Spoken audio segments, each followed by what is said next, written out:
بسم اللہ الرحمن الرحیم۔ مرنے کے بعد مردہ اپنے گھر والوں کو کتنے سال تک یاد کرتا ہے اور روتا رہتا ہے،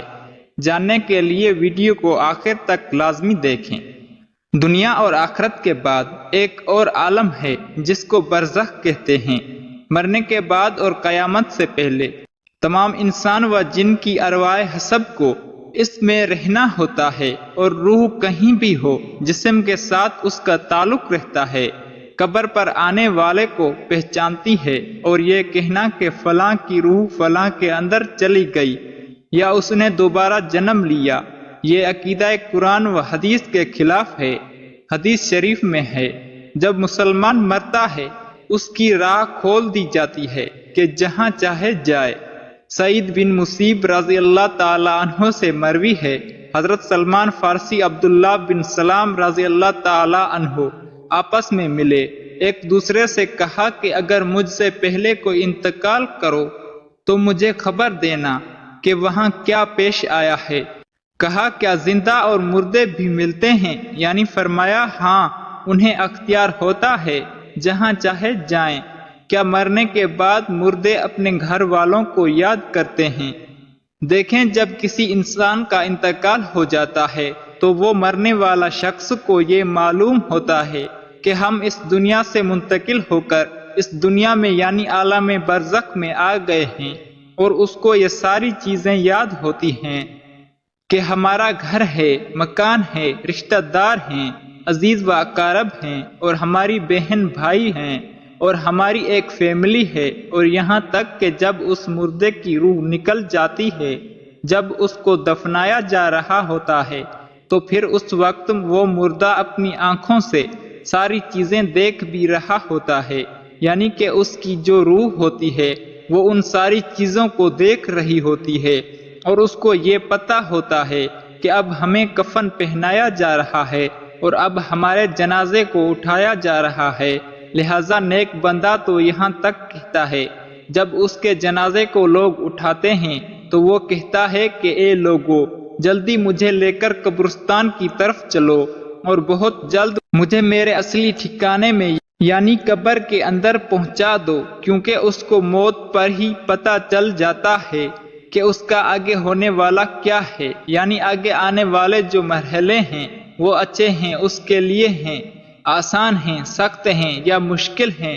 اس کو پہلے سے پتہ ہو جاتا ہے۔ کیونکہ روح نکلنے وقت کی جو سختی ہے، روح نکلنے پر اسی مردے کو محسوس ہو جاتا ہے، تو مومن بندہ کہتا ہے مجھے جلدی لے کر چلو اور مجھے قبر کے اندر اتار دو، میرے اصلی ٹھکانے تک پہنچا دو۔ آقا صلی اللہ علیہ وآلہ وسلم نے فرمایا،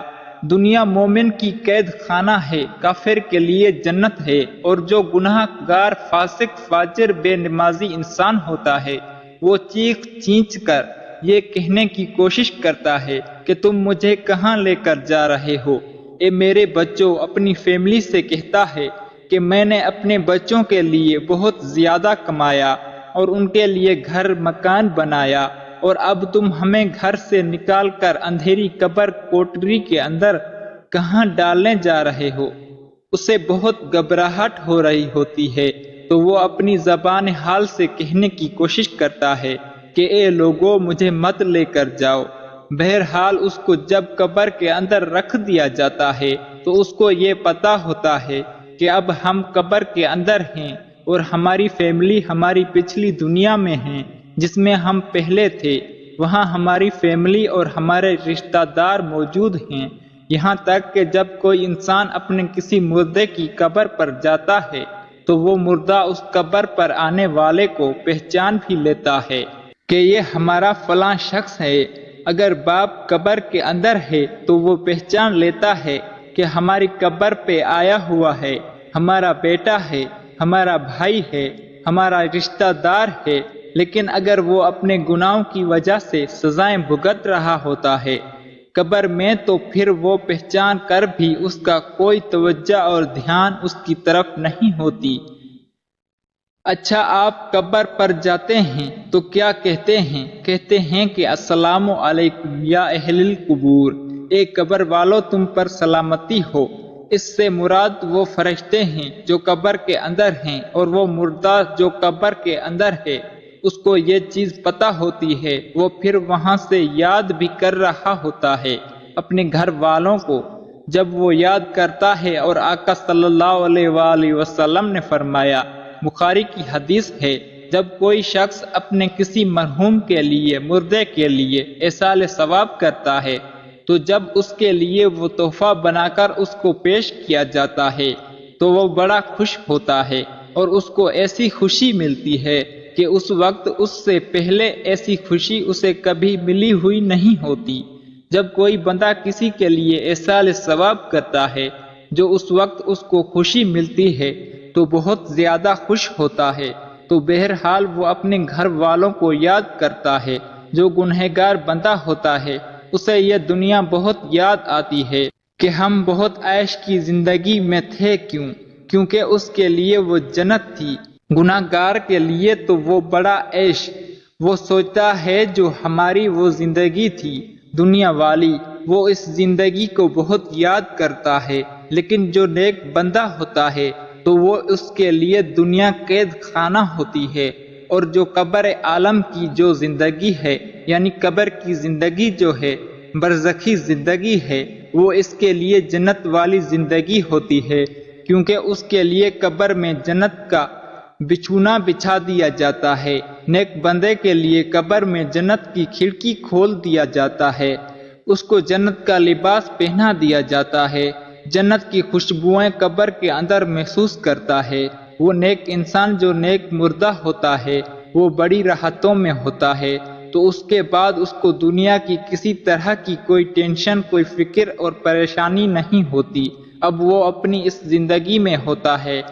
جس میں اس کا اصلی ٹھکانہ ہے، تو وہ اسی میں خوش رہتا ہے۔ اور کچھ نیک لوگ ایسے ہوتے ہیں جب ان کا انتقال ہوتا ہے تو اس کو ایسے سلا دیا جاتا ہے کہ جیسے نئی نویلی دلہن ہوتی۔ کچھ کی روحیں پرندوں کی فوٹو میں رہتی ہیں۔ تو بہرحال نیک بندہ جو ہے وہ بڑی عیش آرام کی زندگی بسر کرتا ہے، اور اسے دنیا کی کسی طرح کی کوئی فکر نہیں ہوتی۔ اور جو گنہگار بندہ ہوتا ہے اس کو یہ دنیا بھی بہت یاد آتی ہے، اور وہ قبر کی سختیوں سے بہت پریشان ہوتا ہے۔ بہرحال جو اصل چیز ہے وہ عمل ہے، عمل پر یہ ساری چیزیں ہیں۔ اگر انسان کے عمل اچھے ہیں تو موت سے اچھا یہ نہیں، اور اگر انسان کے عمل خراب ہیں تو موت سے برا اس کے لیے پیغام کوئی نہیں ہے۔ تم اپنے رب سے گڑ گڑا کر اور آہستہ دونوں طریقوں سے دعا کیا کرو، بے شک وہ حد سے بڑھنے والوں کو پسند نہیں کرتا۔